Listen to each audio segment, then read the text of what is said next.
Shalom, shalom, shalom a todos. Le habla el Rabino Moshe Otero de los Caminos de Israel. Y estamos en el Pirkei Avot, el capítulo 2, el Mishnah 15. Mishnah 15, continuando con la Mishnah número 15. Habíamos visto en la Mishnah 15 algunas de las cosas más interesantes sobre los siguientes temas que habíamos tocado, que es de gran interés a todos. Pero en este capítulo 2, la Mishnah 15, vamos a ver la supervivencia del pueblo judío. Como dice, y el patrón apremia. Y el patrón apremia. El misterio del pueblo de Israel sigue siendo el enigma de la historia universal. Elegido por Dios desde el principio, ningún pueblo ha tenido que sufrir y soportar tanto como el nuestro. En Tierra Santa la época de florecimiento y opulencia fue sumamente corta y desde la destrucción del Estado judío.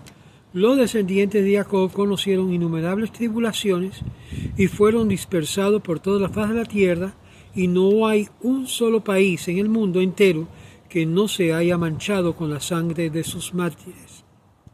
Periódicamente pareció que Israel había encontrado por fin una nueva patria.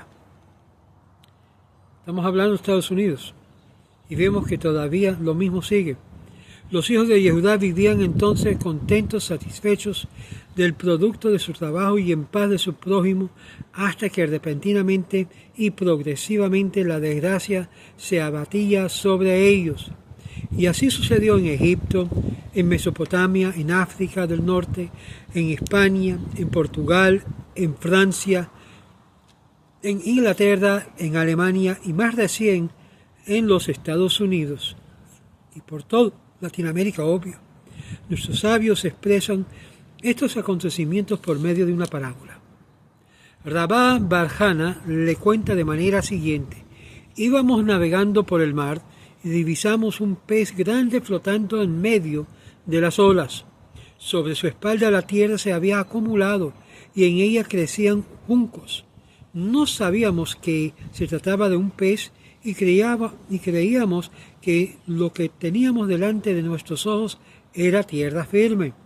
Abordamos bajo del barco y empezamos a cocinar sobre el lomo del pez. Pero de pronto hubo demasiado calor y se dio de vuelta y nos tiró al agua. Parece el cuento de lo que es la ballena que tragó a Jonás. Pero si nuestro navío no se hubiese encontrado a la proximidad, nos hubiéramos hundido. Baba Basra 73b. Ponemos la siguiente interpretación de este enigmático relato. Nosotros los judíos vamos y venimos sin cesar sobre el mar de la vida, el navío que nos proporciona la seguridad y la salvación de nuestra santa religión, pues ella nos proteja contra la furia de los elementos y la tempestad, los huracanes y el fragor de las olas.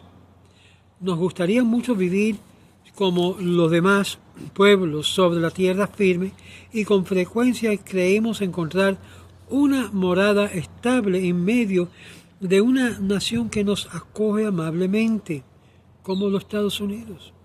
Y fue el caso, por ejemplo, de los judíos que vivieron en España. En este país adquirieron mucha riqueza, adquirieron consideración dedicándose a la industria, a la ciencia y los artes, y muchos de ellos ocupaban altos cargos y algunos formaban parte incluso de la nobleza del país. La decepción fue tanto más amarga en el apogeo de su prosperidad, cuando uno de los suyos, don Isaac Abravanel, figuraba entre los miembros del Consejo Real, descubrieron que no era tierra firme lo que pisaban. En sí, el pez se movió y los arrojó al mar. ¿No tenemos acaso el mismo problema en nuestra época? ¿No hemos visto acaso a nuestros hermanos cometer el mismo error y gritar: ya no queremos ser judío? Queremos despojarnos de todo lo que es específicamente judío y fundirnos en las naciones en medio de las cuales vivimos. Eso es algo que que lata en el corazón del judío. Ya no quiero ser judío. Para este sufrimiento. Para que estamos siendo señalados por los demás. Entonces, como un relámpago que cruza un cielo sereno, llega de repente una ola de antisemitismo para recordarnos que el suelo que pisamos no es tierra firme. Y solo hallamos reposo y seguridad en la nave de nuestra santa religión, la Torá, que surca el mar sin peligro y resiste las más tremendas tempestades. Sin este navío salvador nos hubiésemos hundido desde hace mucho tiempo. Y hemos de esperar paciente el día en que Dios mismo piloteará hacia la bahía de la paz. Entonces, cuando Él reúna a los judíos dispersos por toda la superficie de la tierra y nos traga los dispersos por toda la superficie de la tierra y la libertad que tanto ansiamos, podemos atracar en tierra firme. Pero, ¿por qué nos aprema tanto el dueño de la casa? ¿Por qué tanta presión? ¿Por qué nosotros, que somos sus elegidos, hemos de sufrir y soportar tanto? ¿Por qué? ¿Y por qué no podemos vivir tranquilos y seguros como los demás de los pueblos de la tierra? Nuestros sabios contestan a esta pregunta de la manera siguiente. En Aboraz Zará, cuarto E, antiguamente los sabios judíos tenían derecho a la exención fiscal. El Rabí Abahu, que gozaba de gran consideración entre los representantes de las autoridades, había testimoniado que Rav Safra era un gran sabio. Gracias a su declaración, Rav Safra quedó exento de pagar impuestos durante 13 años. Un día, los funcionarios del gobierno le plantearon el siguiente problema. El Tanaj dice en Amós 3:2, entre toda la familia de la tierra, yo os he elegido para mí, por eso voy a castigarlos por todos vuestros pecados. ¿Cómo es esto? ¿Cómo puede Dios castigar a Israel porque le ama?, preguntaron ellos. El Rav Safra se enmudeció y no supo cómo contestar. Entonces le pusieron una soga alrededor de su cuello para estrangularle. Rabí Abahu llegó y consiguió que le soltaran. Y ellos le quejaron diciendo, por culpa tuya le concedemos la exención.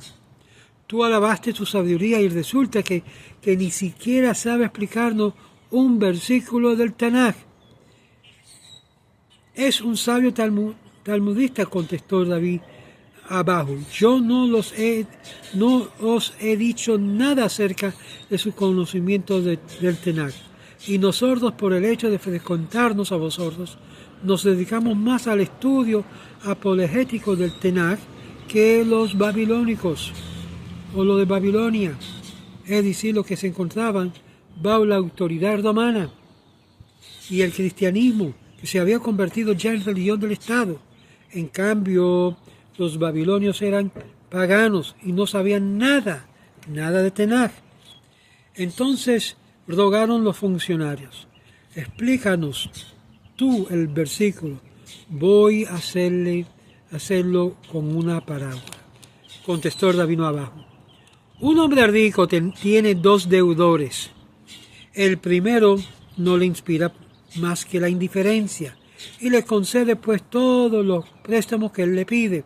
Y el deudor agrava cada vez más la situación hasta llegar a la ruina total. El segundo deudor, en cambio, le inspira cariño. El hombre rico le hostiga 3 días, día tras día, para que pague la deuda antigua antes de contraer otras nuevas. Y así actuó Dios con Israel.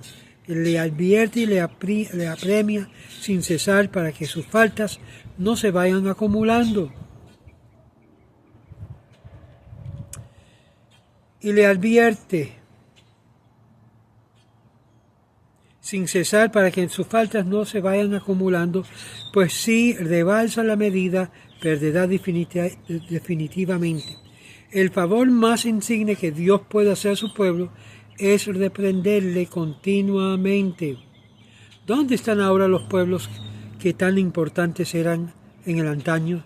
¿Qué ha sido de los egipcios y de los asirios y de los babilonios y de los persias y de los medos y de los romanos y de los sordos que siguen tratando de perseguir al pueblo?